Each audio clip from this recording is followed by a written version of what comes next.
बाकी season 1 episode 3 episode का नाम है दे आर फाइनली हियर। तो वो डोपो के बारे में पूछता है, तभी कात्सुमी उसको जूते बाहर उतारने को बोलता है। वो बोलता है मुझे माफ करना, और जूते उतारने लगता है और उन्हें उतारकर कात्सुमी की तरफ फेंकता है और उसे किक मारता है। कात्सुमी खुद को मुश्किल से संभालता है और डोरियन उससे पूछता है तुम ठीक हो बच्चे, और फिर वो कात्सुमी की आंखों में उंगली मार देता है। सब ये देख कर चौंक जाते हैं। फिर डोरियन कात्सुमी की बेल्ट निकालता है और उसी के गले में बांध देता है और उसे ऊपर उठा देता है। तभी कात्सुमी उसके मुंह पर किक मारता है और फिर एक और किक मारता है। सब उसको चीयर्स करते हैं और डोरियन गिर जाता है। तभी डोरियन एक लकड़ी का टुकड़ा उठाता है और कात्सुमी के गले में फेंक कर मारता है और उसका बहुत सारा ब्लड बहने लगता है। और डोरियन बोलता है अगर इस लड़के का मास्टर डोपो ओरोची है तो मुझे उससे काफी उम्मीदें हैं। तो वो जाने लगता है। तभी उसका रास्ता रत्सु रोक लेता है और बोलता है अभी खेल बाकी है, तुम ऐसे नहीं जा सकते। वो वापस चलने को बोलता है और अचानक से डोरियन रोने लगता है और अपने नाक से एक बाल निकालता है और रत्सु की तरफ फेंकता है और रत्सु उसे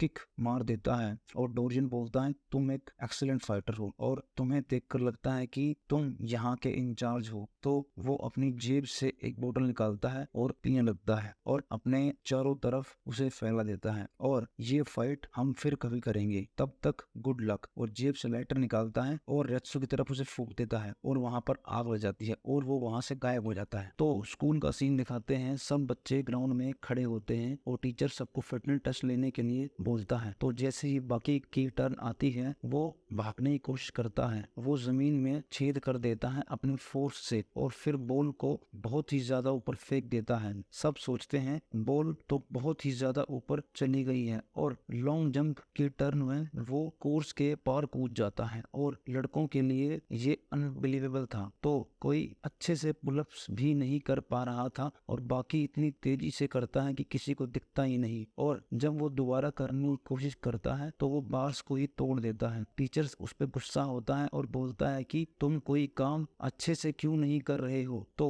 अब 1500 मीटर की रेस का टाइम होता है और टीचर बोलता है ऐसे ही रहा तो तुम टेस्ट पास नहीं कर पाओगे। और सब स्टूडेंट्स हंसने लगते हैं। तो बाकी पूछता है कि आपको पता है 1500 मीटर का वर्ल्ड रिकॉर्ड क्या है। सब स्टूडेंट्स उसे चीयर करने लगते हैं। टीचर बोलता है कि तुम ये मुझसे क्यों पूछ रहे हो। बाकी बोलता है कि मुझे बस जानना है। तो टीचर बोलता है 3 मिनट 26 सेकंड। तो बाकी बोलता है अगर मैं ये रिकॉर्ड तोड़ दूं तो क्या आप मुझे सभी टेस्ट में पास कर दोगे। सब ये सुनकर चौंक जाते हैं। तो टीचर बोलता है सिर्फ इतना ही नहीं, मैं तुम्हें सब सब्जेक्ट में फुल पॉइंट दिलाऊंगा। तो बाकी दौड़ने के लिए तैयार होता है और अपने कपड़े उतार देता है और सब उसे देखकर हैरान थे। सब सोच रहे थे शायद इसने कोई ड्रग लिया होगा। तो सब भागने के लिए रेडी होते हैं और जैसे ही सीटी बजती है बाकी भागना शुरू करता है। और टीचर सोचता है कि मैंने इस कोई मिस काउंट तो नहीं कर दिया, और बाकी 400 मीटर का रिकॉर्ड तोड़ देता है। और उसका टीचर उसे देखकर शॉक था और बाकी की मसल्स में शायद अब क्रैम्प आ गया था। तो बताते हैं कि बाकी ने जो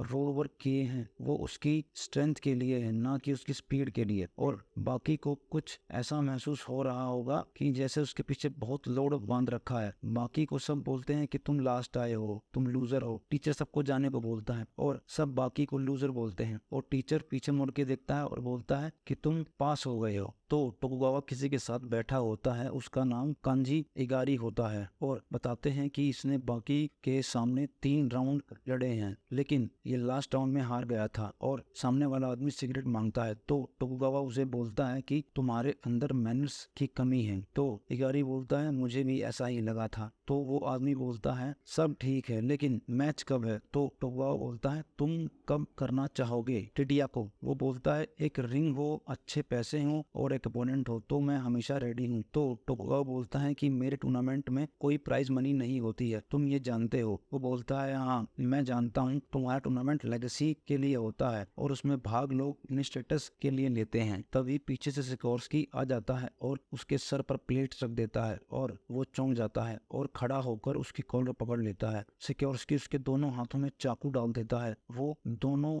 ये देखकर चौंक जाते हैं और सिकोर्स्की 3 पंचेस में उसका फेस काट देता है और बोलता है जिसे ये बताने की जरूरत हो कि मैच कब का है। वो एक मार्शल आर्टिस्ट नहीं हो सकता। मैच सिर्फ एक रिहर्सल होता है, चाहे तुम कितनी भी फाइट्स लड़ लो, वो बस एक प्रैक्टिस मैच ही होता है। तो टोकुगावा बोलता है कि तुम सिकोर्स्की हो राइट। वो बोलता है चलो कहीं और चल के बात करते हैं। उस फाइटर को ले जाते हैं तो वो स्ट्रेचर्स पर लेटा लेटा चिल्ला रहा होता है। तभी इगारी सिकोर्स्की को पंच मारने की कोशिश करता है बट नहीं मार पाता और सिकोर्स्की बोलता है नाइस पंच। वो दोबारा ट्राई करता है, वो सिकोर्स्की उसे पीछे से पंच मारता है और वो गिर जाता है और इगारी खड़ा होता है और बोलता है सिकोर्स्की तुम ये मीटिंग कभी नहीं भूल पाओगे। और जैसे ही मुड़ता है सिकोर्स्की उसके फेस पर किक मारता है और वहां सब ये देखकर चौंक जाते हैं। वो उसके फेस को भी काट देता है और टोकुगावा को बोलता है बिना ऑडियंस के प्रो रेसलर काफी वीक होते हैं। तो वो दोनों गाड़ी में जा रहे होते हैं तो सिकोर्स्की बोलता है तुमने मुझे अभी तक नहीं बताया कि हम कहाँ जा रहे हैं, लेकिन मुझे अच्छा फील हो रहा है। तभी दिखाते हैं कि स्पेक दोबारा से गायब हो गया है और ऊपर लिख कर गया है कि मैं जल्द ही वापस आऊंगा। तो टोकुगावा सिकोर्स्की को रिंग में ले जाता है और सिकोर्स्की बोलता है मुझे ब्लड की स्मेल आ रही है अभी तक, लगता है जो ब्लड यहाँ पड़ा था वो अभी तक सूखा नहीं है। तो देखते ही देखते सभी फाइटर्स वहां आ जाते हैं तो टोकुगावा उन्हें देखकर खुश हो जाता है और सिकोर्स्की उनसे पूछता है कि तुमने इन्हें यहाँ बुलाया है। वो बोलता है नहीं, जो इन्हें यहाँ खींच कर लाया है वो है यहाँ पड़ा खून। वो पांचों वहां आ जाते हैं और टोकुगावा उनका वेलकम करता है। टोकुगावा बोलता है मेरा एक सवाल है और तुम सब उसका आंसर दो। वो बोलता है कि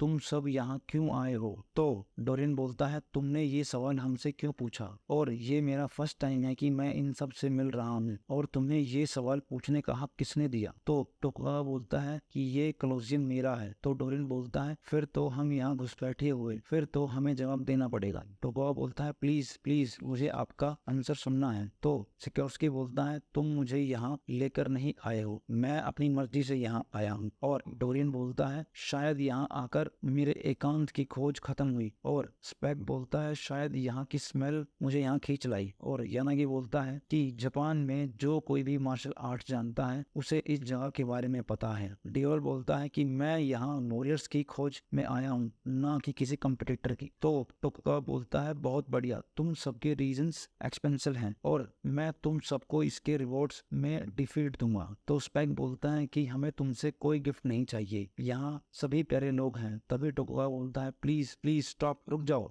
तभी वहां बाकी आ जाता है तो वो बोलता है चलो जल्दी से खत्म करते हैं, तुम सबको जो भी मुझसे चाहिए, मुझे कल स्कूल भी जाना है। और डोपो भी वहां आ जाता है और बोलता है मुझसे क्या चाहिए तुम्हें, तुमने एक मैसेंजर भी भेजा था और उसके साथ और भी कई लोग होते हैं। और यहीं पर एपिसोड खत्म हो जाता है। थैंक यू सो मच, मिलते हैं अगले एपिसोड में।